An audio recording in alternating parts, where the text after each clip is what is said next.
areas from one to another. It's really remote regional connect is connecting the areas which are inaccessible and in the remote part of the country through small aircraft. Because in the initial first two phases, the aircraft which largely were used were the 40-seaters or in some cases even 72-seater ATRs. So now government has renamed the scheme as small aircraft sub-scheme, having learned their lessons from the past. We have here with us today Mr. Rohit Kapoor, Mr. Rohit Mathur, sorry, who has been very enthusiastically participating in the UDAN scheme.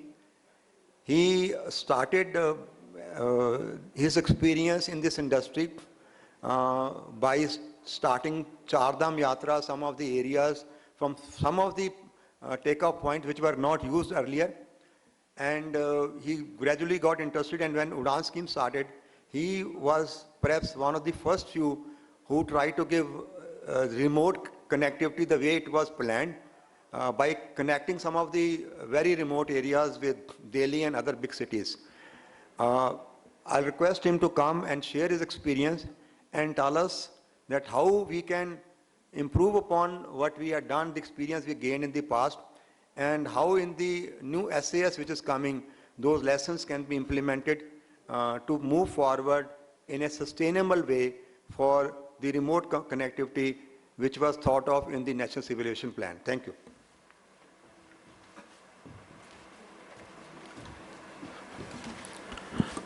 Thank you, Bali sir. Good afternoon, everyone.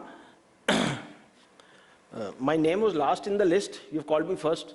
So I was thinking I'll get some time to listen to what others are saying and then I will talk.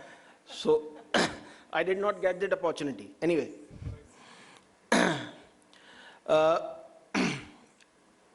In the earlier session, my other fellow speakers have spoken about the helicopter industry, small aircraft industry.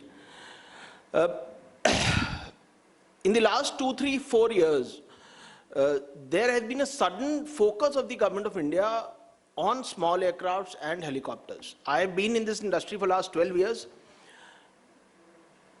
Previously, I had never seen that central government, Ministry of Civil Aviation, DGCA lays so much of emphasis on issues related to helicopters and of the small aircraft industry. And I must say that I joined BAOA, I think 3 years back. 2018 I joined BAOA. Before that, I used to think that, why should I join BAOA? I mean, what purpose will it serve? And, some of the earlier office bearers had once or twice requested me that, why don't you join BAOA? I said, I don't require BAOA. Because I thought I am able to handle everything in DGCA on my own. So what is the need for BAOA? So I had that perception in mind that if I join BAOA, maybe I'll get some assistance in DGCA. In 2018, when I joined BAOA, I realized what is the impact and importance of BAOA. And, I've seen myself because we are one of the few companies which has got, which took the initiative, earlier initiative in UDAN scheme, and we got the, also got the scheduled commuter operator permit. So although we just had one small aircraft on the permit, but we were counted in the list of scheduled operators. So, the top was Indigo and the bottom was Heritage Aviation.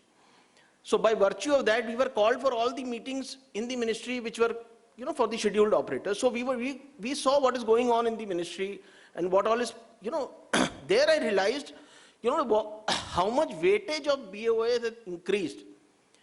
Whenever I thought that, we are facing this issue or this rule or this regulation should be changed or amended, I was most of the time asked that, come through BAOA. Let BAOA suggest this thing to us.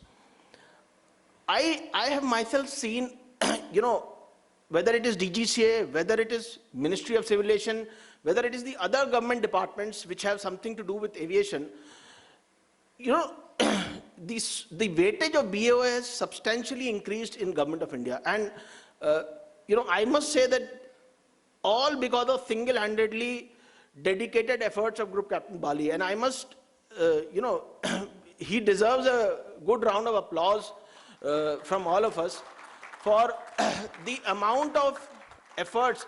You know, at 8 o'clock, at 9 o'clock in the night, he will get a call from ministry that certain, parliament question has to be answered, this information is required. And he will, 9 o'clock in the night, give call to few operators that urgently this, information is required. At 10 o'clock in the night, we are shooting mails to ministry, and, next morning that note is drafted and presented to some higher authority. So, now I tell other operators that you should join BOA, not just because you are facing your file is stuck in DGCA, but a lot of regulatory issues that we face on day-to-day basis. And when, as an individual operator, I am not heard in DGCA or in ministry, or my words don't have that kind of weightage. But when we go there at BOA, we are heard. Today, in every important meeting, in every important advisory group, BOA is member. So, as Mr. Rohit Kapoor rightly pointed out, that BOA, all operators, the entire industry must join BOA and support BOA so that, we gain more weight, and it will help in resolving the issues that the industry is facing. Coming to the small aircraft and helicopters, and the way Udan is, accelerating the growth of small aircraft industry. We were the first private operator to start flights under the Udan scheme on both fixed wing as well as helicopters. We operated a 9-seater aircraft on Dehradun-Pithoragarh and Hindon-Pithoragarh route for almost 10-11 months. We faced certain difficulties because we had never done a scheduled operation in the past. You will be surprised to know that on all days, that is 10 months, all days, we had 100% occupancy. There was not a single day when even a single ticket was unsold. So there is so much of demand in remote areas. Today people are ready to, in fact, because of Udan scheme, the ticket price was subsidized. And the moment we stopped the flight, people were saying that we will pay twice, thrice, please resume the flights. So there is so much of traction in small areas and small towns and cities for air services, because that is the only option of transport. I was just discussing with someone, in a country like India, when Udan scheme was initially launched, they had mentioned in the document that they shared with everyone, that there are about 450 airstrips in India which are not being utilized. So most of them are owned by the state governments, which, every second town or city has got a small runway or an airstrip. So I did not realize what is the potential of that, what does that mean. But later on, when I was, we started operating, I realized that in a country like India, in less than 80-seat category, there are only 4 aircrafts. So 4 aircrafts of Star Air, the 50-seater Embraer that they are flying, are operating as scheduled flights. And in less than 50-seat category, there is not a single aircraft. So, a vast country like India, in a country like Nepal, which is 1/20th of the size of India, there are at least 20 small aircrafts which are operating.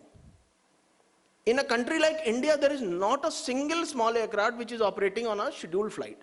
So we can imagine the amount of potential which is there waiting to be explored.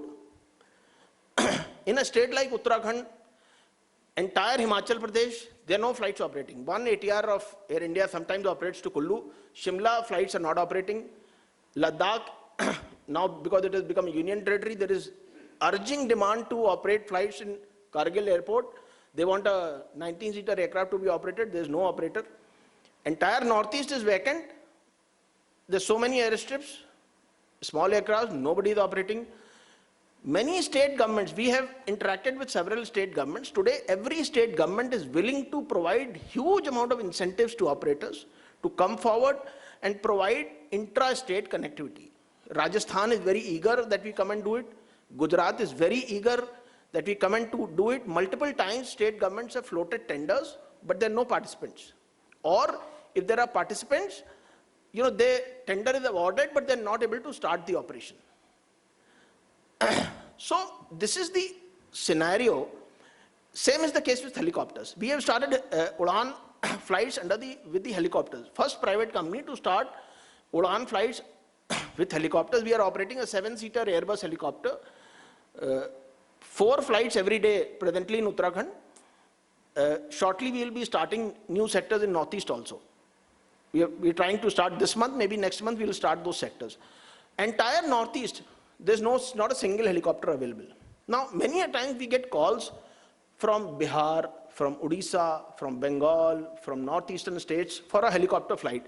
When we say that we will charge ex-Delhi, so the ferry cost becomes so high that the customer, whosoever is wanting the helicopter, does not want to hire the helicopter because he can pay 2 hours, 4 hours of flight, but he can't pay 20 hours of ferry coming from Delhi, going back to Delhi. So, today, if we place 2-3 helicopters in Northeast, 3-4 helicopters in South, similarly in Western part of India, there is plenty of opportunity available. And we have seen that because we do a lot of charter flights, we do pilgrimage flights, the demand for helicopter flights, I mean, people who are not associated with helicopters cannot imagine the volume that it has grown. I will just share a few numbers. I started helicopter flying in 2009. 2010, while operating at Kedarnath, there was a massive flood for 7-8 days, massive rains, all the roads were broken. So the yatra stopped because people were not able to come in. We started getting calls for charter flights because a lot of people were stuck. Koi kahin phasa hai, koi kahin phasa hai. So we started doing charter. That's how I started doing charter flights because we were getting desperate calls from people, ki, please pick us up from X location and drop us to Dehradun. 2011, I started Char Dham Yatra by helicopter. In the whole year, I think we did about, 2010, we did 2 or 3 charters for Char Dham Yatra also. In the whole 2010, across all operators, the total number of charter flights for Char Dham Yatra were less than 10 in the whole year, in the whole Yatra period. In 2019, the total number of flights were more than 500. So you can imagine the volume growth in, the Char Dham charter segment. In fact, aircraft from as far as Cochin, Bangalore, Bombay, every operator who had a single engine has ferried the aircraft for 10 hours and parked the aircraft in Dehradun because they know the volume of business that is there. I should not be saying this, but people are standing at the helipad with money in their bags and, chasing us that please give us a charter tomorrow, day after, 2 days after that, so desperate to take a charter flight and visit Badrinath, Kedarnath.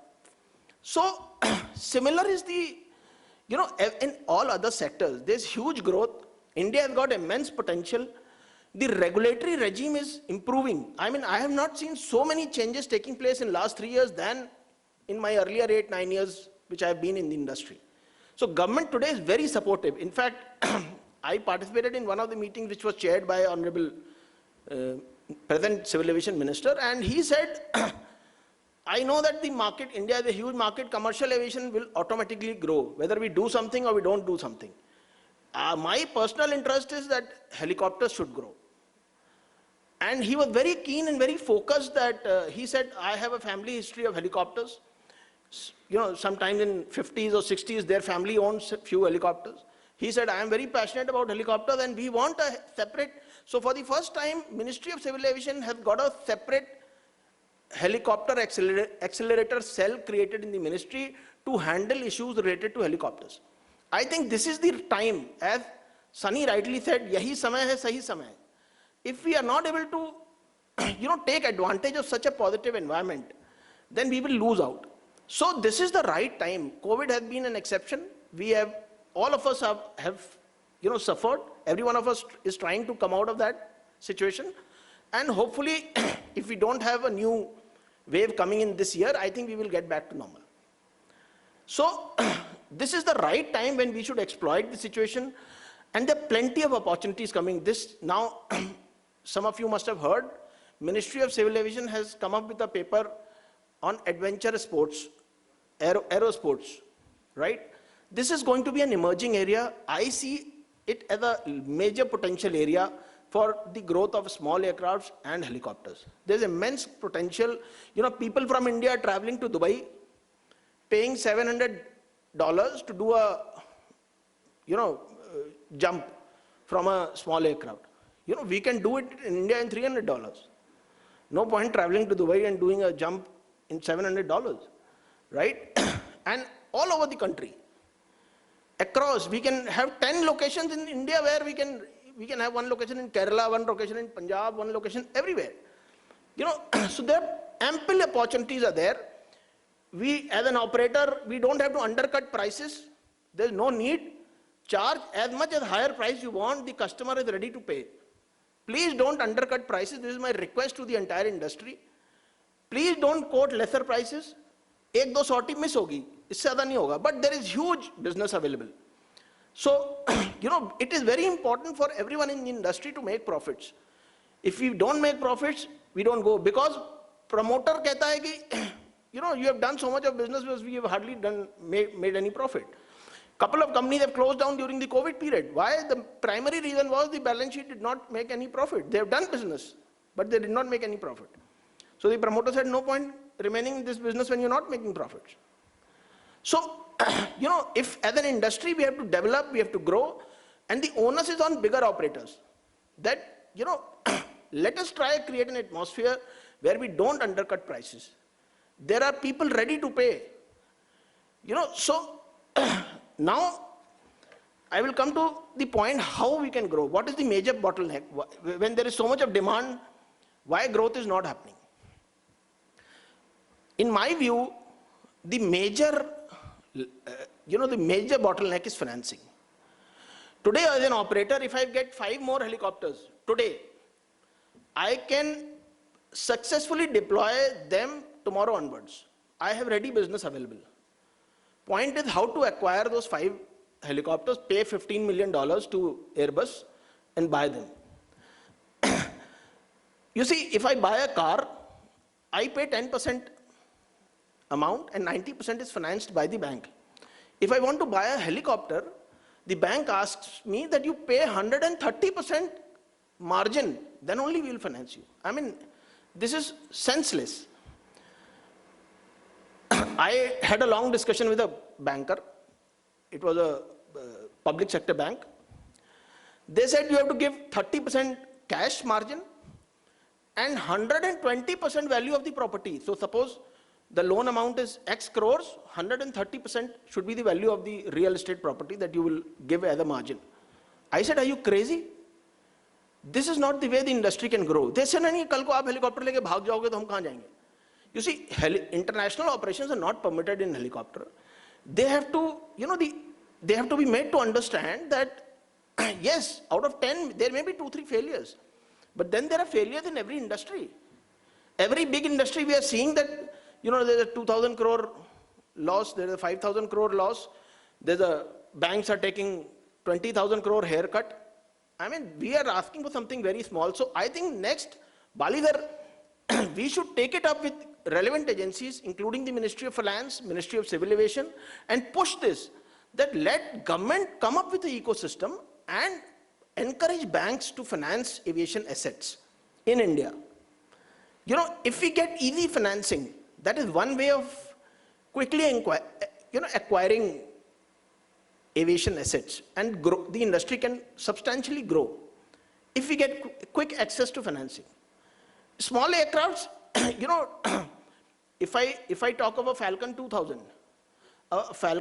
aircraft, if I buy a new aircraft, I cannot generate return on investment if I do charter flights.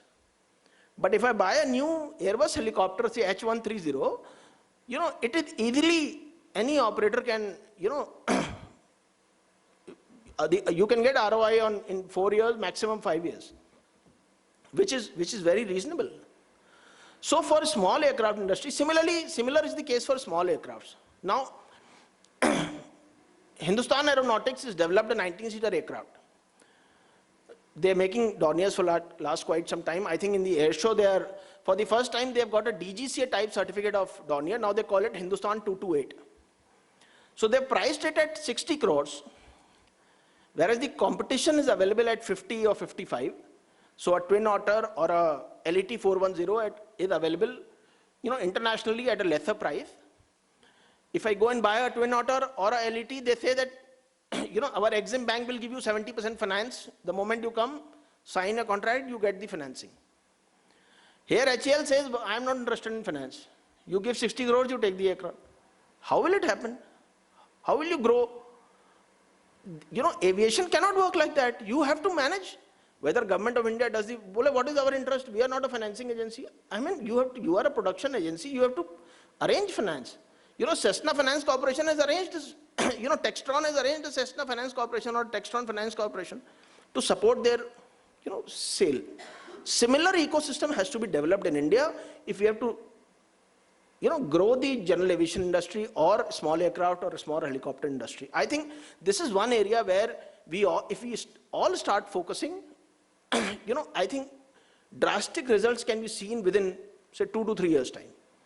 And I think the way things are moving, government has initiated Gift City.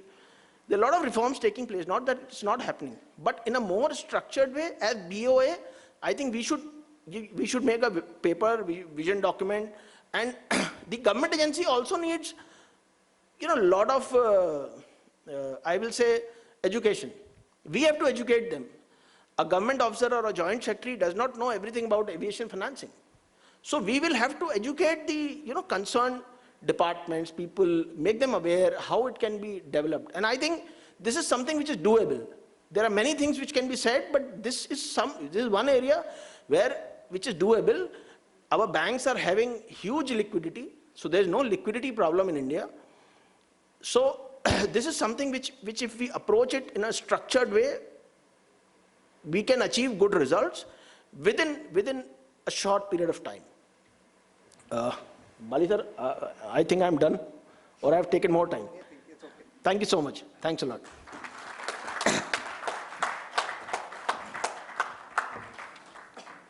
They say only the bearer knows where the shoe pinches.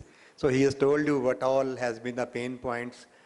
Financing is across the globe a major issue, and we surely will work on your proposal. Anything which is good for the industry is music to our ears, so we will surely work on it. We will be discussing the other models you talked about, the gift city and owning of the aircraft with less cost of owning the aircraft. So that we will be discussing in the next session. Right now I'll call upon Mr. Regis from Airbus. I think he's got a subject which I'm not much aware of, but thank you. Come on. Thank you, everyone. I can only admire you, Rohit, telling that he did not prepare anything and being able to speak such a long time and with such a passion and with such an interesting subject. Thank you, Rohit.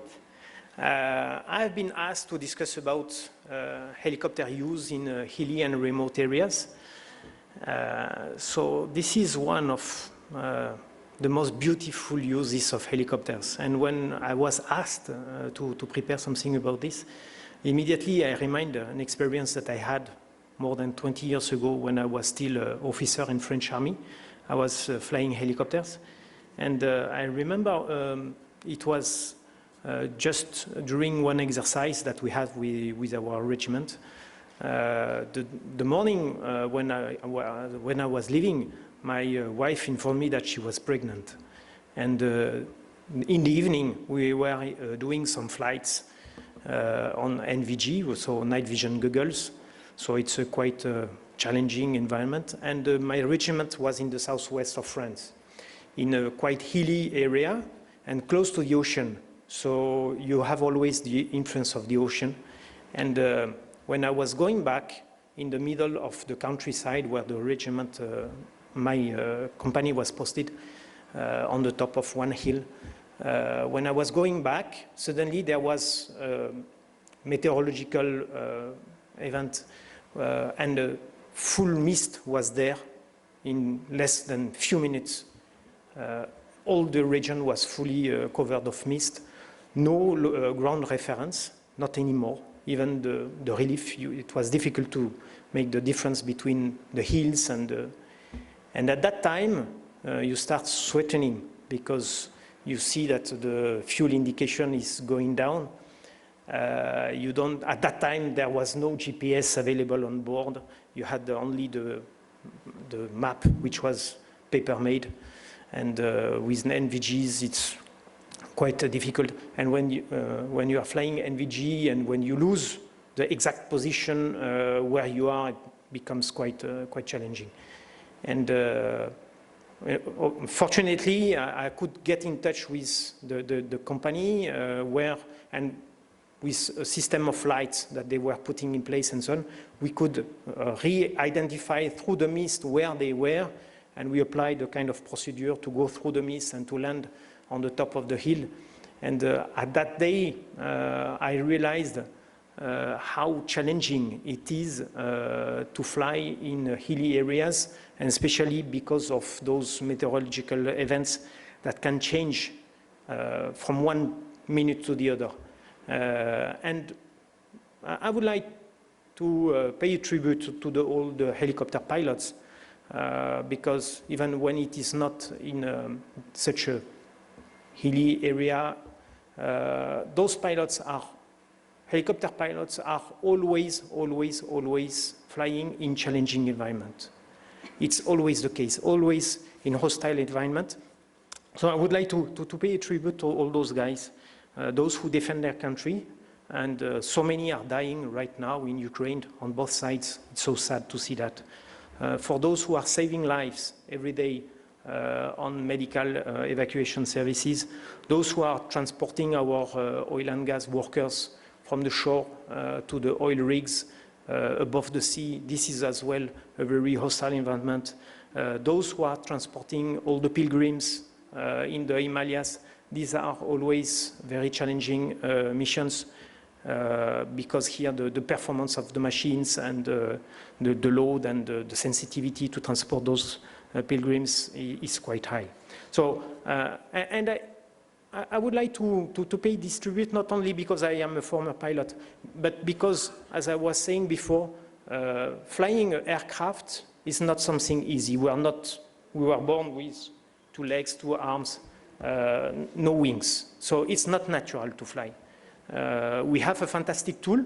It can be a plane, it can be a helicopter, and we can fly thanks to that. So it's already difficult to fly aircraft. It's even more difficult to fly a helicopter. Nothing against fixed-wing pilots. But flying a helicopter, I have to say it's even more challenging because there is something more that the helicopter can do is the hover. And maintaining a hover, it's something that when you learn, it's quite threatening as well. And when the day you maintain the hover, you are so proud of that. So this is why I would say flying a helicopter is difficult. And there was one say in the French army for helicopter pilots, there is no good helicopter pilot. There are only old helicopter pilots. This is something that we need to keep in mind because this capacity to fly a helicopter comes only with experience. You cannot be a good pilot in few years. It takes many years. And when you want to be on top, a good pilot in a hilly environment, it takes perhaps a whole life of experience. Here we are touching the very essence of the helicopter. Its capacity to land, to touch any piece of land on the earth. You can land on the sands of Goa, you can land on the top of the Mount Everest. Airbus has been able to do it. You can land anywhere. And this is the beauty of the helicopter. And as I was saying before, it comes at a cost. It comes at a cost because it comes with the fact that as you have this capability, you are sent to all those hostile environments.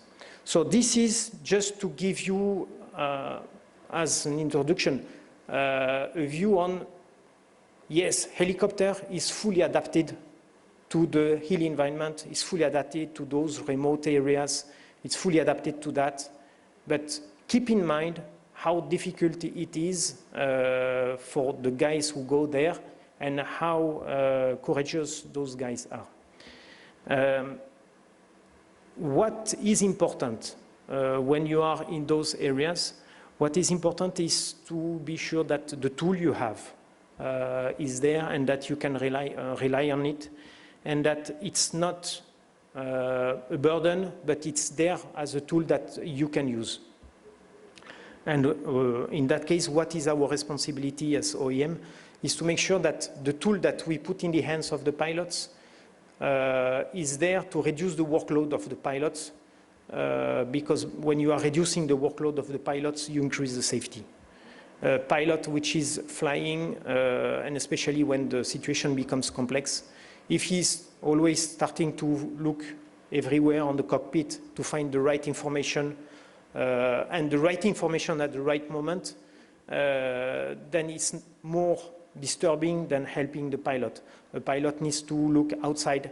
He needs to look to have only the right information at the right moment, and especially when you are in those remote and hilly areas. Because in general, you are landing in very small areas, small helipads, where you have a lot of need of power on your machine. And this is kind of a very challenging situation. So this is why, on our side, we are trying to put in place those tools for the pilots with the lowest level of workload for the pilots, with the highest level of performance, so that they can be safe when they are doing those missions. In those areas, Rohit was explaining, the need of helicopter is so high. It's saving time when you are transporting cargo. It's saving life when you are transporting people from those remote areas to the hospitals. And the need is there. I will not redevelop what you said, Rohit. The need is there. Yes, the potential to deploy even more helicopters is there. There are, as you said, in Nepal, there are. If we take the ratio of helicopters per capita, and if you compare Nepal with India, yes, it means that in India there is a tremendous need to deploy those machines. So I hope that with all the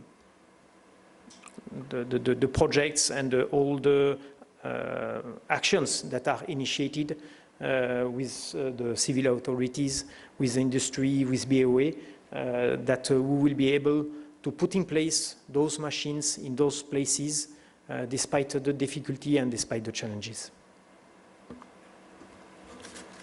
Thank you.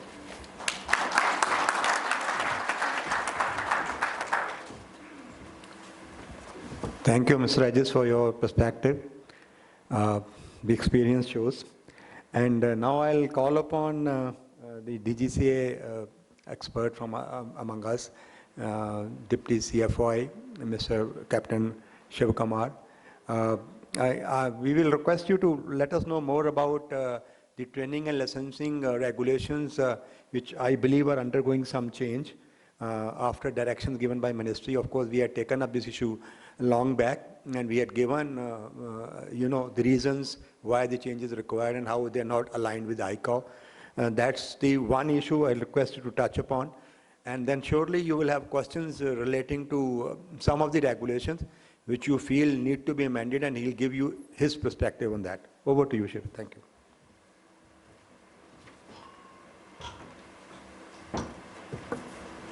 Yeah, thank you. Next. Okay, thanks. It's an ongoing process, and as I was just discussing, if there is a requirement of something which is really urgent and something which is felt to be very important, you can always bring it up, and the matter will be discussed at the appropriate level, and if required, it could be brought about going forward. Okay, it offers a host of services, including issue of license to pilots, aircraft maintenance engineers, the air traffic controllers, operating authorization approval to operators, approval of various organizations, and approval of aerodromes, among others. It's a digital transformation which would bring a significant value to the safety regulatory framework of DGCA, and one of the most important spin-offs of this, it would decentralize. We are permitting the regional offices also to work on this, to give approvals as necessary. And this would also mean that sitting at home or sitting in your offices, you'd be able to apply for various services on the EGCA. Travel would not be necessary to the headquarters or maybe to the regional headquarters for clearances, as long as you get all your paperwork in order. It should not be a problem. The delivery should be seamless. That is the idea going forward. Okay, the path ahead, what we see for the EGCA is the staff in DGCA, remember, all of us are people like you and me. So there is nothing to be, I mean, there's an apprehension that people sitting in DGCA are probably been in the government for too long, are not up to date with what's happening with reality outside. It's not so. We also get to read the newspapers. We also get to speak to you all. We see the TV channels. So we are definitely grounded. We are in the process of getting trained. And with passage of time, we will definitely become more conversant with the procedures. And this will certainly bring in a lot more efficiency than what it is today. Currently, one area that we are focusing on is the operations manual for private operators, which is a single volume. We are unable to accept it on the EGCA. We are actually in the testing phase, and we hope to launch it very soon. Similarly, as we talk of the FDTL cars, the 7J is also being in the process of, it's in testing phase, and very soon it will also be enable you all to upload all this on the EGCA website itself. The constant efforts are on to bring in the regulations in line with best international practices. We get to hear from you all. We get to different other seminars as such, and we get to hear of different practices. And we try and see if something can be incorporated, keeping, of course, our local environment in mind. Some of the issues that we face, I think I brought it out in my earlier talk also, is inadequate staff and lack of training. This is not on our part, it is on the part of the NSOPs, the general operators, the private operators who come. Most of the staff who come to us have just been employed probably a short time back, or they have been with some other operator. So there's been a constant shifting amongst the various operators. A lot of them are not trained. So as a result of which, when we ask them for a certain document, they will bring a whole set of documents to us and expect us to sift through everything and take what is correct and what is necessary. I mean, there are a lot of other things that we also have to do at the same time. So it's a little unfair on the operators to expect that the DGCA would choose the correct alternative. You must make sure that you have the correct people in the right place who would come with the right documents. This would enable the process to happen much faster. Rather than, I'll give you an example, I mean, a recent example, we were doing a certification. Okay, not you, Samina, so don't worry. It is some other operator that we are talking of. Okay, most of it is through. They have been coming with, on EGCA, they have been uploading some documents. When we get back to them and we tell them, some of it is not correct, please correct it. 2 days later, they again send us a mail saying that it's corrected and it's there. And there has been absolutely no change. I mean, that's something which, and this happened thrice. And then finally, we had to call the person in charge, call him over to the office, explain to him what we are asking for and what is expected of them. So this causes delays, unnecessary delays, and then probably down the line, people feel that we are not sticking to timelines. Currently, we have a timeline from the time you come in with a formal application to the time that the AOC is issued, if I'm not wrong, says 90 days, 90 working days. We are willing to, I mean, a lot of work is going on to see if we can shorten that, if we can give it faster. But all this is dependent on the quality of documents and being given at the right time to the right person. That is very important. This is something which we find is definitely lacking. Then the other point is we have this issue of one-time approvals. This is something which is very frequently misused amongst all the NSOPs, the general operators, private operators. The kind of requests we get at times are a little strange. It takes us some time to understand what is it that you're actually getting to. And a lot of time, you know, when this request is put, we would appreciate if somebody calls us and asks us, or there's a lot of effort, we make an attempt to find out what is the actual requirement. What is it that you're actually looking for? The letter is long, and probably the sentence of the requirement probably is hidden somewhere in between one of those paragraphs. So it takes a lot of effort. So if it is, the letter needs to be concise, to the point, to ask what is it that you need. Okay, so, and the person probably, when you send somebody across, in a lot of cases when we find documents that are submitted are cut, copy, paste of some other previous operator. There are times when people don't even have this of changing the header and the footer. You have to tell them that please change, it is your operator. We had an operator coming recently asking for a approval for a cabin crew manual. They had the OEM's heading. At no stage was the operator's name mentioned in that. So we asked him, how do we approve this?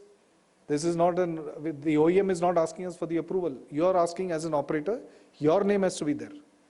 So then a lot of effort went in before they got it to us, but they were in a hurry. They wanted it as of yesterday. So, I mean, only when the documents are presented correctly will it be given. I'm sorry, I'm trying to be a little but just to tell you what are the issues we face when we come across all kinds of requests that come to us. Oftentimes we are told that, you know, international best practices are this, are that, and you all are not following that. As far as the DGCA is concerned, we are expected to follow what is actually written, what is actually currently written in our regulations. So you may quote the best international practices, but if it is there in our regulations, it is acceptable. If it is not, it becomes difficult. I mean, it's not possible for us to give an approval. So that's something which needs to be borne in mind. And this is another area that needs to be addressed. A lot of times requests come to us, and probably because of the documentation or the replies take a little time, and within us also the movement takes a little time.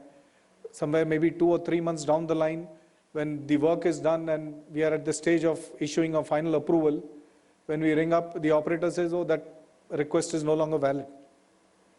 I mean, all that effort which has gone in has become null and void because nobody is bothered to update the DGCA that, okay, my request for whatever it asked for is no longer valid. Yes, you can clap with both hands. Probably some fault is also with us. We take a little time. Okay, but that's just to ensure that everything that we do follows what is laid down in the books. It is only from that point of view that we take a little time to ensure that we read up correctly and we follow what is written. Okay, what is it that we expect when you all come to us? Okay, this is we expect you all to employ adequate and well-trained staff. Okay, who will be able to answer our queries. If not, anybody else, you can always put us through to the next person who's able to answer these queries and not tell us that we will come later and then that carries on, I mean, forever. Okay. Then read up the relevant rules before you apply. Make sure on what grounds are you asking for certain things.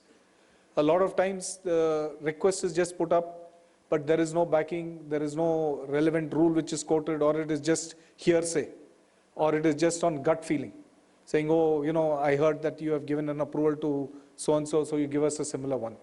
It doesn't work on gut feeling, it doesn't work on hearsay, it needs to be backed up with evidence. Okay. Maintain a line of communication with FSD. Remember, people like you all who are on the other side. Okay, I have also been in the aviation industry, I'm completing close to 40 years.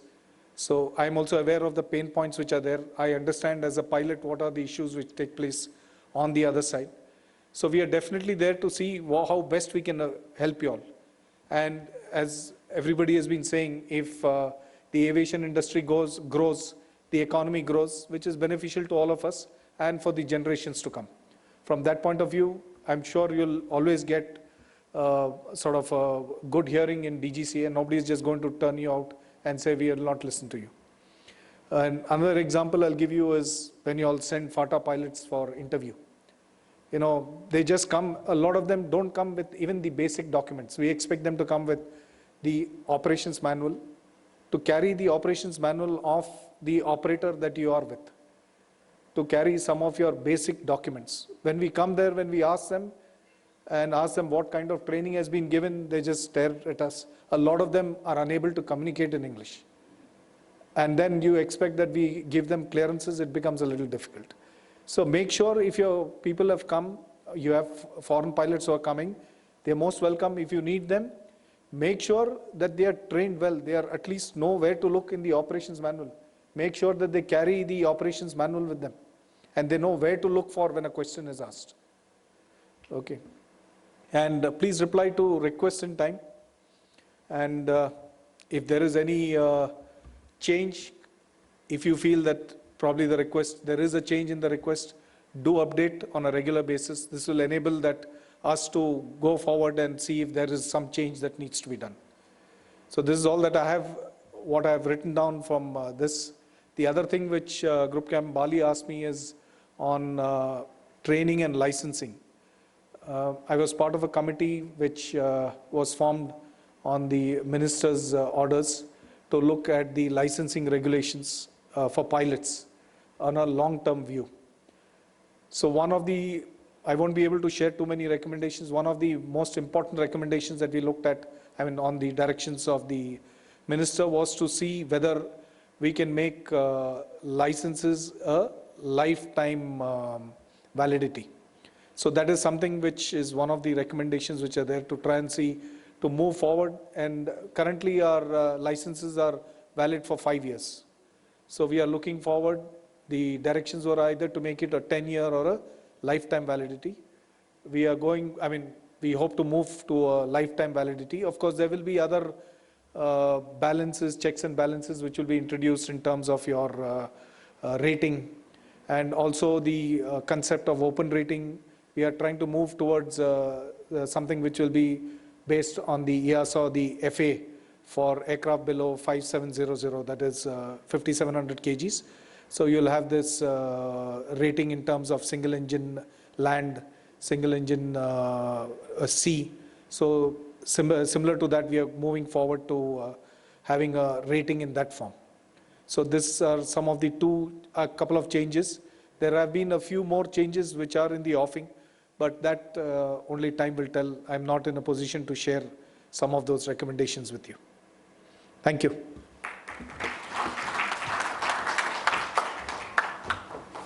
Oh, thank you. So this was DGCA's perspective. It's always a two-way traffic. When we sit on this side, we say that this should have been done this way. But when you sit in the chair of a regulator, you have a different responsibility on your head. And you look at things in a different way. And sometimes when we want our job to be done, we can tend to ignore a few of the things which are most of the time mandatory for the regulator. So it's good to interact and understand each other. That interaction is already on. And we are gradually moving towards a collaborative rule-making process. What he just mentioned about training and licensing is something which we have been working on for the last 3 years. And finally, it is taking some shape. Like he mentioned, the class rating is going to come to be which is the international norms, and you'll find things easing out in the coming times. Only thing is we have to work with DGCA, and you give us inputs, a fair, justified, logical inputs, based on which we can go talk to them, argue with them if required, and either convince them or get convinced. That's the approach we are looking at going forward. So now the experts are in front of you. I'm sure there must be some questions, especially to the DGCA official, if there are, to others too. So please come out with your question if there are any. Anyone, any questions, please? Please raise your hand. Don't miss the opportunity, please. Questions cannot be asked in the open forum. No. Please ask questions. That's okay. If it is impersonal one, you can please ask. Because I think your issue must have been about the manual approval. And you are being a private operator. This is not yet online. And I think you're... When? First of all, operation manual for private category aircraft, not applicable anywhere in the world except India. It's not required, sir, actually. If you look at the, for example, I am myself is a private operator. I operate a DA-42 aircraft. And 6 years back, I learned flying. And when I was suddenly asked to prepare an operation manual, you talked about copy and paste. Sir, where do a operator will get to know what are, okay, there are chapter headlines are given that these are the chapter 1, 2, 3, 4. But how do you write as a private aircraft owner? I have never got any training, or nowhere, anywhere in the world, any kind of training is available where they can tell you, okay, these are the, each chapter you have to write this. And DGCA expects it to be in a certain format. So for the, first of all, this operation manual for a private operator is, except having a book, is, I am flying for last 6 years. I don't find it anyway useful. Of course, it has enhanced my knowledge. If I want to start an airline, I can start an airline much easier now, because that operation manual is a guideline for a airline, not for a private operator. And even as a private operator, I don't get any training how to write a manual. Otherwise, you have to go to some professional companies. They will copy and paste from somewhere. And this is what was happening, sir, actually. So I'll just take this one at a time. When I spoke about copy and paste, what I meant was, a small operator with probably an aircraft, like let's say maybe a Cessna or a Citation, which may be about 500 or 1,000 mile range, includes in their documents on operations manual, they talk of EDTO. I mean, where did that come from? They talk of FDTL, they talk of ultra long range. So this is, what I'm trying to say is what is written, there is no thought given to that. It's just cut, copy, paste. What we are trying to tell you is please include only the relevant parts, the ones that matter to you. So in any, this which is there, regulations are a must. It is not something that you and me can wish it away. It's only from the safety perspective. It is not only your safety, sir. It is the safety of the other airlines, other aircraft, other operators who are in the air. So from that point of view, the operations manual is essentially to whoever is going to fly for you. It may be you today, it may be somebody else you employ, or maybe somebody else has taken over your company. For those pilots, not only the pilots, for the other staff, the operations manual is necessary for you to know where to look at how the operations are going to be conducted. So it is from that point of view that the operations manual have been made. What you are saying is correct. That's why for the private category, there is only 1 volume. Whereas for the others, there are 4 volumes of the operations manual. So it has been cut down and put into just 1 manual. And going forward, if you feel so strongly about it through sir, you can take this point up and definitely it will be given a fair hearing. I mean, it's something which is already written. It's part of our regulations. It's part of our publications. So if we need to give you an approval, you have to follow that. If you need a change, you'll have to bring it up in the right forum. And the change is something beyond my pay grade, so I can't comment on it.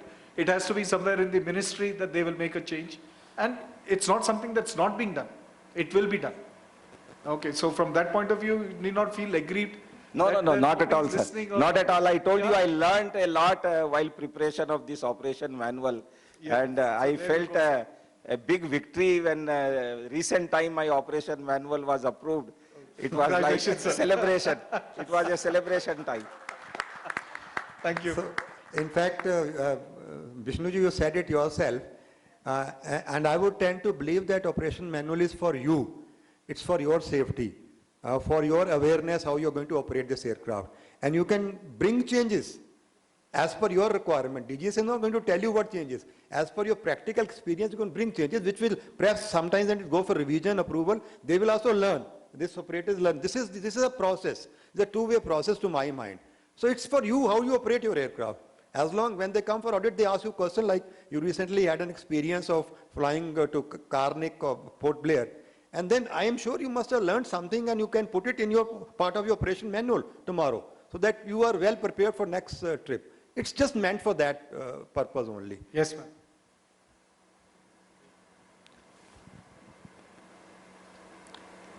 Mike. Here. Shilpa is there. Sir, just to add to this in a good humor, why can't it come the other way around? You give us the manual for the same type, same aircraft, and the entire people sitting here, we promise everybody will be trained to the T. They will follow it. They will follow, because, you know, we have an aircraft, Falcon 2000 EX, which is in the market, I think 6 of them in the entire country. So it can be the other way around to a new operator, same manual, you give it to us, we'll follow it. And if there's any changes, we will make it. At least it will shorten our time period of 3 months making it and getting it approved and learning it all the way.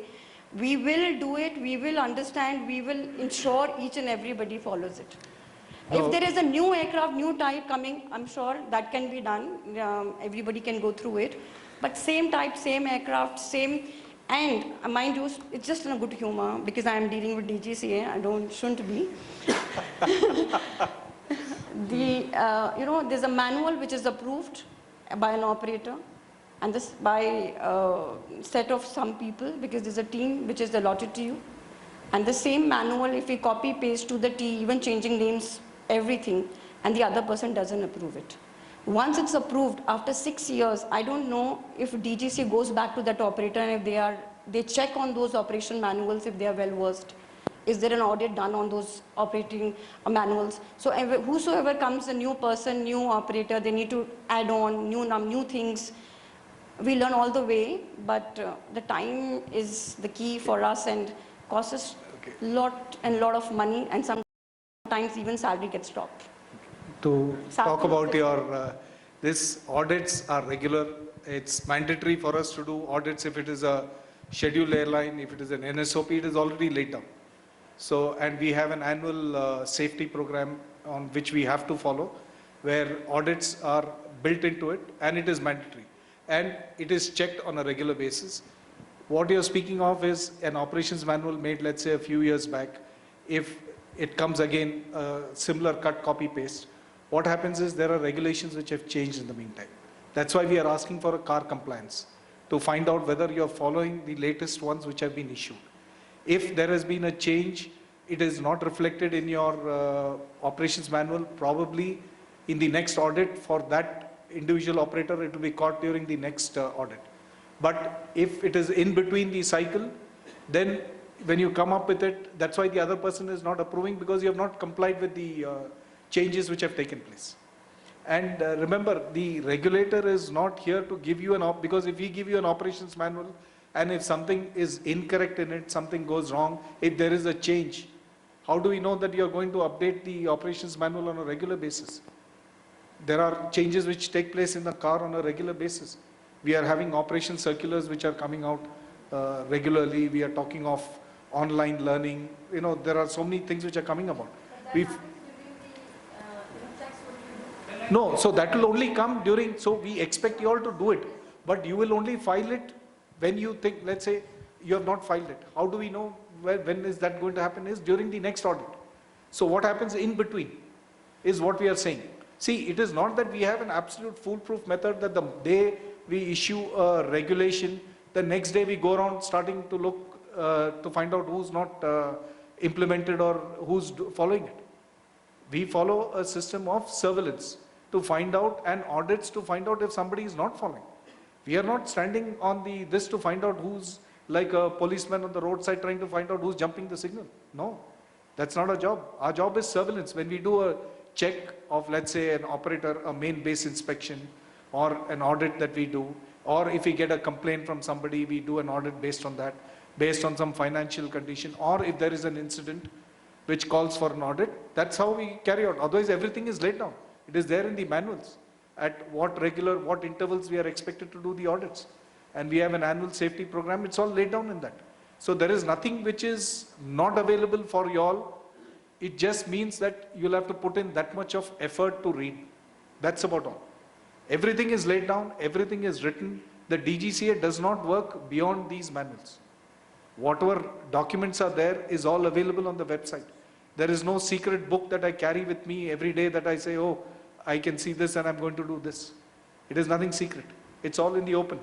So if that's the worry, if we were to give an operations manual, then that becomes the Bible. Tomorrow, if there is a change and you don't implement and there is an incident, who's responsible? You'll say, you gave us a manual, we are just following it. So that is why we expect that whatever the manuals are, your people who are going to sort of run the show, read about it, know about it. Otherwise, tomorrow what will happen is, your people who are running the show will probably not have read the operations manual. They said, I don't know what's written there. You have just given it to us, we have just taken it and we have started using it. So the aim is that when you start the new operations, for you to go through and understand the entire process. You may be an expert, you may have done it a number of times, but there are people who are new. So what happens to them when they start operations the first time? So we want them to start learning to make sure that they are part of the process and learn everything step by step so that they know what is actually happening. And not that it's just that, okay, there's some document and I know I have to follow it, but I don't know what's written in it, which is also part of the case. A lot of them don't know what it is. So when we do the car compliance, it is essentially for this purpose, to ensure that whoever is your representative understands that what are we doing, what are we checking, for you all to understand what is it when we look at the compliance part of it. I hope that answers your question. I'll just add to what he said. I also transformed from military aviation, civil aviation, and the first 6 months or 1 year, I did not know, because in military aviation you can do anything. I did not know the definition of FDTL, and you'll be surprised. Just to know more about FDTL, what is FDTL, I went to Institute of Flight Safety. That time, commandant, the commander, the group captain was commanding Institute of Flight Safety in Indian Air Force. I asked him what is FDTL. He also did not have the answer, full form of what FDTL is. So this is how military aviation was. Then I told myself that if I have to survive in the industry, I have to learn. And the best way I learned was I started making manuals for my company. They are like a religious book.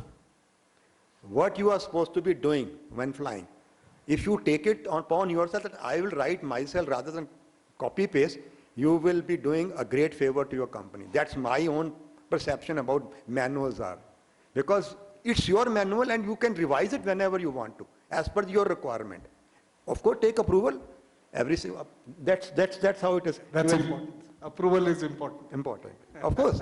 Because then that's a regulatory requirement, but you take initiative that this is what I need to do.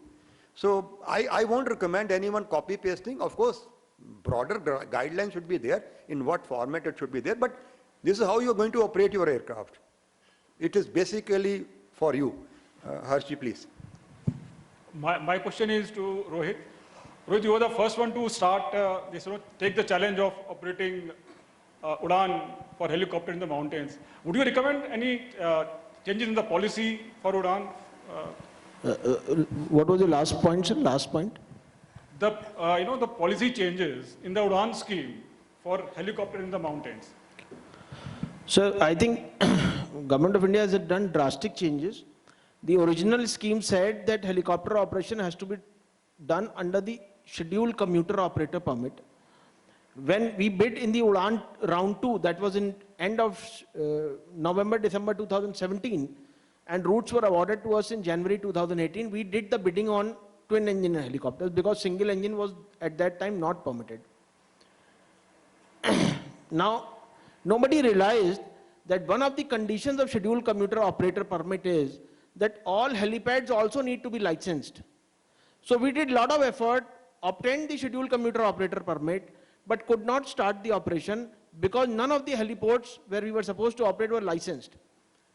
For 1.5 years, MOCA kept writing to the state government. They kept replying to MOCA that, get the heliports licensed. Some relaxation in regulations was also given by DGCA, but even then the regulations were so difficult for states to comply with all the norms. So finally, on,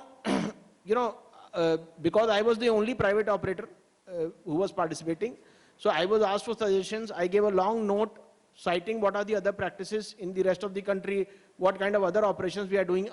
You will be surprised to know that when you say that heliport has to be licensed, what are the implications? So if I am operating one flight a day on a helipad, say with 6 passengers, the licensing requirement says that minimum 28 security personnel has to be deployed at that helipad. Now that actually makes no sense. State government said we don't have this kind of manpower. The original BCS template said 72 security persons are required, which after intervention of ministry was toned down by BCS. They said below 28 we cannot go. They said minimum 28 security people are required for various functions which are required at a licensed heliport. So every state government refused that we cannot hire so many people for just one flight a day with 6 passengers. So, I told them, I gave a presentation to the ministry. I explained that, at Kedarnath, Vaishno Devi, we do 200, 300 shuttles every day, flying 1,000, 2,000 passengers. And the security arrangements are looked after by state government where 2, 3, 4 people can stand and, these are different operations. So finally they agreed and, a revised policy was brought in where they said that helicopter operations and also these small aircraft operations will be permitted on NSOP under the UDAN. The original document said it has to be done only on SCOP because they knew that if they don't change the regulation, it will not proceed further. So the government of India decided to give such a big relaxation that now helicopter operations are permitted under NSOP. You don't have to go and take any other license. You bid for a route, the route is awarded, next day you can start the operation. And it can be any helipad, any type of helipad which should meet the minimum safety requirements of DGCA. Any other question? Okay.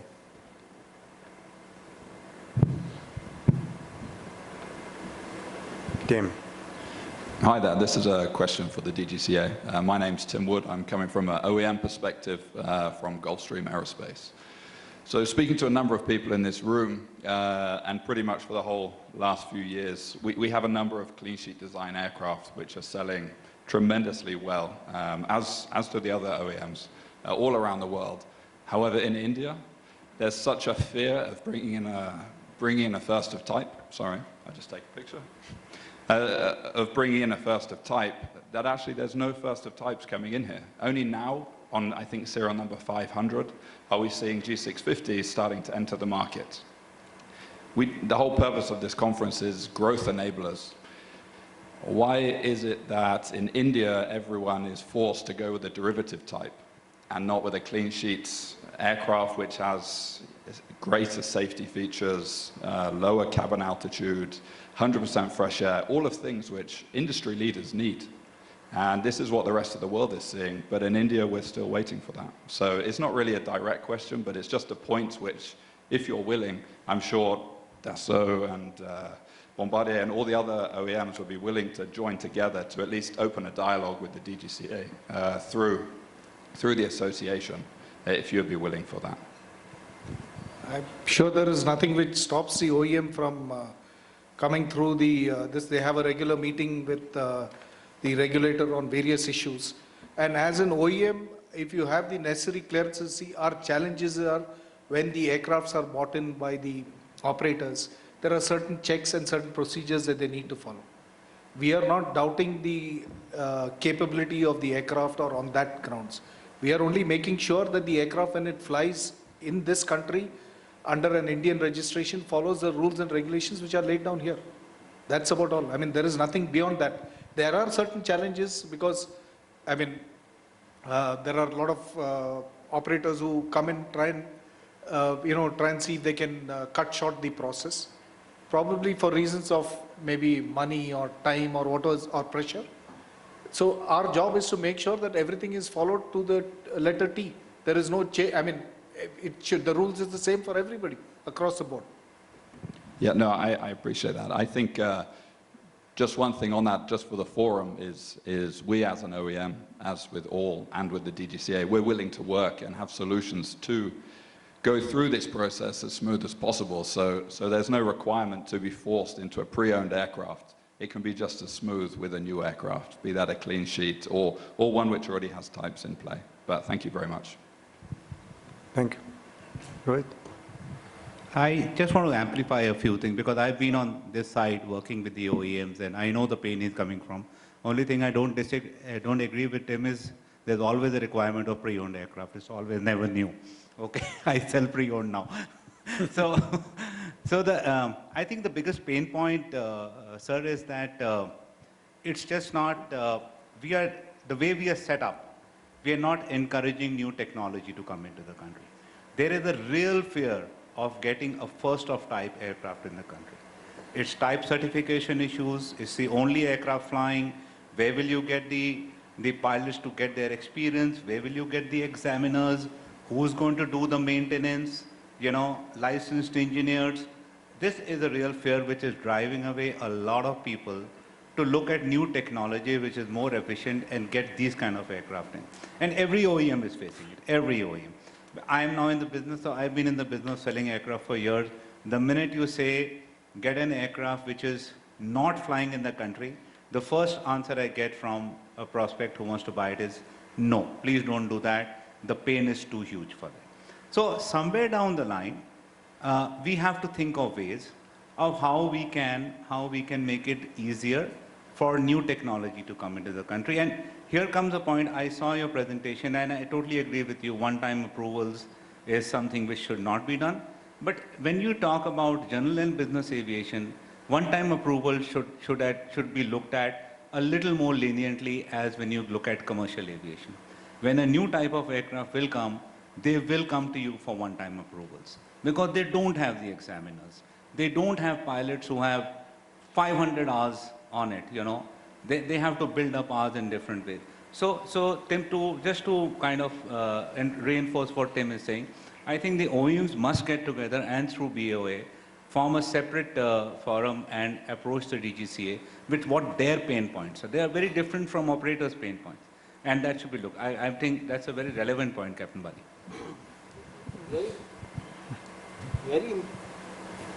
I think very important and valid point, sir. Everyone, everyone is affected. It's a real pain. It's a real pain. Yes, sometimes back we had decided we'll have a separate committee with OEMs to take up such issues with the DGCA on a regular basis. So we will start doing that. That's what plan is. For the OEM, we have a new aircraft, Global 7500, which has just been inducted with one of the operators. So there is no, it's a new aircraft. Pilots are probably only, the OEM has sent some pilots to fly here with only about 500 hours of experience because that's all that the aircraft has actually flown. So we are calling it as entry into service. So there is there's a way in which when you call it as an entry into service, we can give clearances for when you don't have trainers available for pilots to fly and get their clearances. So it is available and it is being done, sir. So it is a process which is on. We can further discuss it in the committee which we intend forming with the OEMs. This is the point we need to take it up. We want new technology to surely come. Any other point? Okay, then thank you very much.